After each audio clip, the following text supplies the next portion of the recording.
Good morning, all.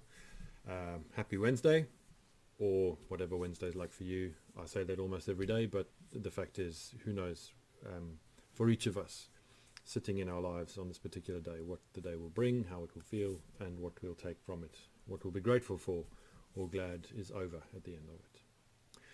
Today is Wednesday in Holy Week, and in parts of the Christian church, it's called Spy Wednesday. And quite seriously called Spy Wednesday, because today is the day that in the story of Holy Week we remember Judas Iscariot going to do his negotiating with the priests about betraying Jesus. Today is the day he went to go and say, right, what deal shall we make? How shall we play this, and how can I help you to betray him? And of course they offer him money, and he accepts it. And the next day, on the Thursday evening, well, the day after, in the evening, he betrays Jesus. I've always been intrigued by the way we think about characters in Scripture. I guess the way we think about anybody, because we live in a world so predicated on enemies, on goodies and baddies, in all kinds of ways. We as a family have been watching the Toy Story films in the last week or so, because we've got Disney Plus. Yay! Just, not to tide us over, but partly because Matt and I want to watch The Mandalorian, and we've started doing that, which of course is set within Star Wars, which, the clue's in the title, isn't it? Goodies and baddies, all the way through. The thing about Toy Story and Lego and Playmobil even, and so many things aimed at children, is that they have solidly bought into a culture of enemy, of goodies and baddies. And I guess that's something that just becomes endemic to our souls. It becomes part of our understanding of ourselves. And today is a day in which to think about that a little bit, because Scripture's written and the Gospels are written in a way that obviously sets Judas up to be the baddie. He was the keeper of the purse and a bit dodgy with the finances, and in some ways that his life is described, predestined from the beginning of time. His role was always going to be the one who betrayed Jesus, who unlocked the crucifixion in some ways, who created the possibility of Jesus dying for our salvation, and of course facing eternal damnation for that. Not a great gig to have if you're Judas Iscariot. I saw quite some time ago an interview with Andrew Lloyd Webber about Jesus Christ Superstar, which when it came out courted some controversy because it does distort some of the events of the life of Jesus from what we have in Scripture.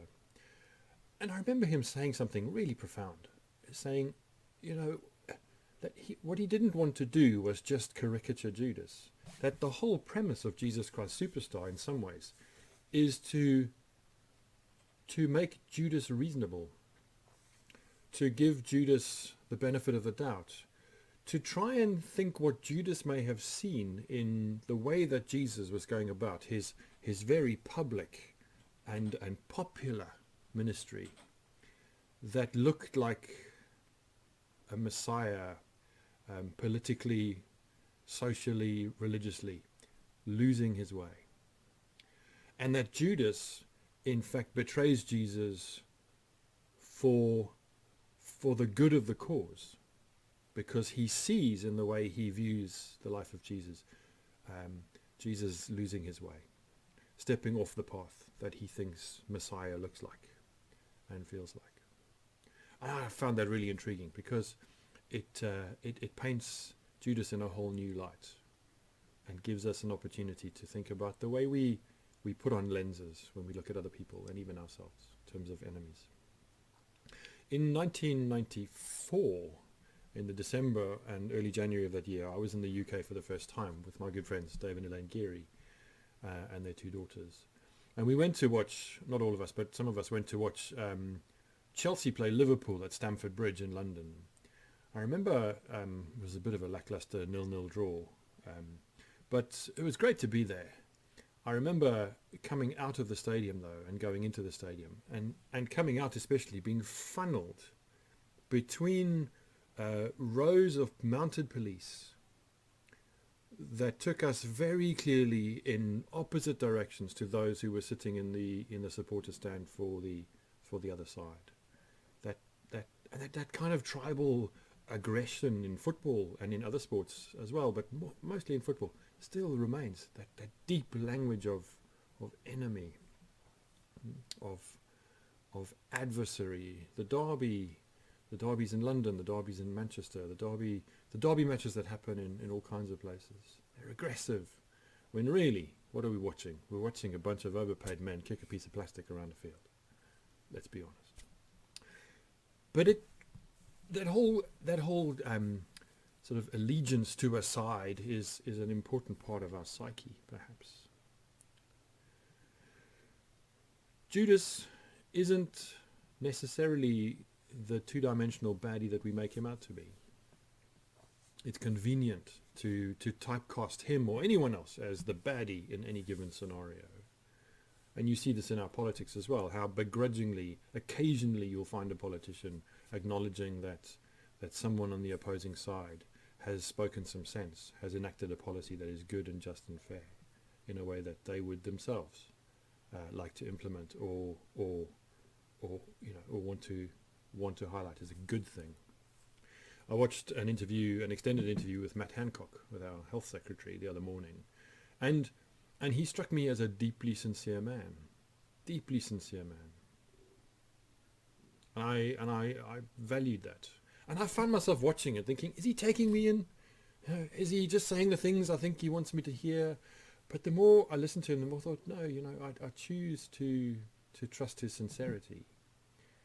Although I would never vote Conservative, just because I wouldn't. And this isn't about party politics, it's just about, in some ways, the underpinnings of society as I understand them best expressed in government. But I found myself not conflicted, but I found myself not surprised even, but I found myself glad that there was the kind of room in me that there was to trust him. Yes, mistakes have been made, of course they have, and it's easy for our newspapers and each other. It's easy for us to simplify things that are about the way coronavirus has been handled, or any part of our life is handled, and immediately divide us up into the goodies and the baddies in some way. It's always much more complex than that. When we think about Brexit, gosh, there's a word we haven't spent some time with for a while, but we go back to the very beginnings of what preceded the government legislation that introduced the possibility of a referendum. David Cameron going to Brussels to renegotiate our deal with Europe. And I remember his language at the time, his language being adversarial. I'm going over there to fight for our corner, going over there to, going into battle for the best deal that we can have. No one's going to take advantage of us. We're going to be strong and stand our ground. And I'm not speaking his exact words, but that was the sentiment. And maybe that plays into something that he thought we needed to hear. I think it plays into something much deeper and wider. It's striking that same Matt Hancock, as Health Secretary, has either himself or somehow in government chosen not to take part in weeks past in a daily conference call briefing of health ministers across Europe. That we chose as a government not to engage with a scheme that sought to look at how we might share physical resources of medical equipment and other things across Europe. And the reporting of why it is that we haven't done that has been less than satisfying for many, many people, understandably so.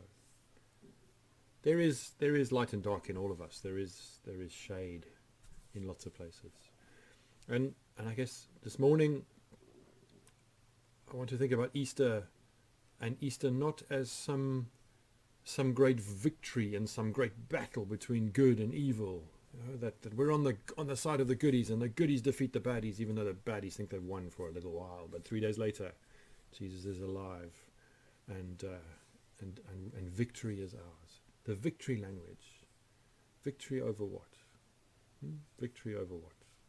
For some in the Christian church, the personified evil of the devil, of demons, of angels.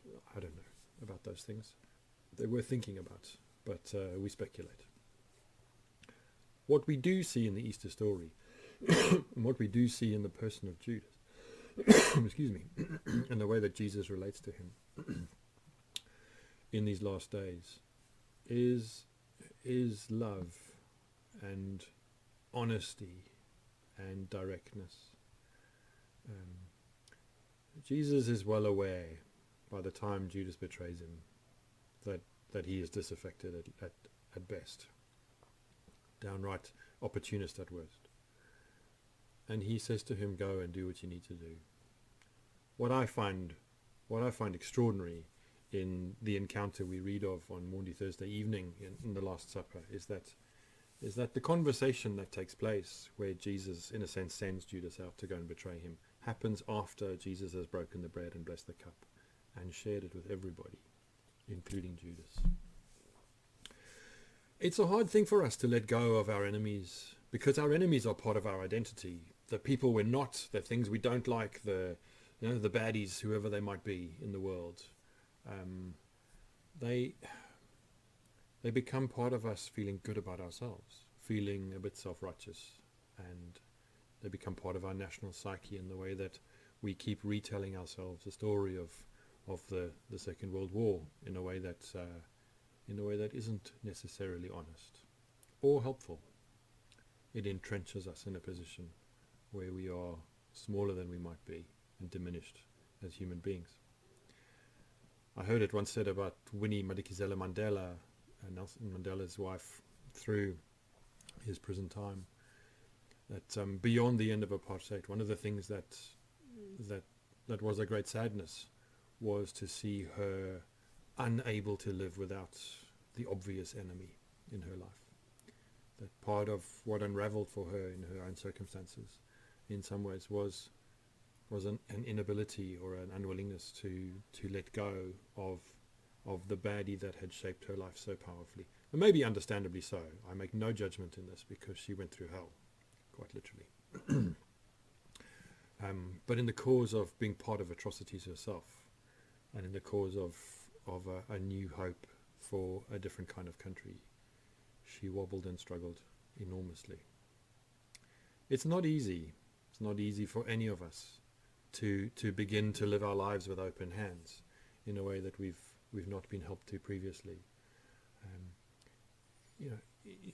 Who is my neighbor? Who is my neighbor? A good question. And those powerful words of Jesus, you've said that it was heard. You've heard that it was said, an eye for an eye and a tooth for a tooth. But I tell you, love your enemies and pray for those who persecute you.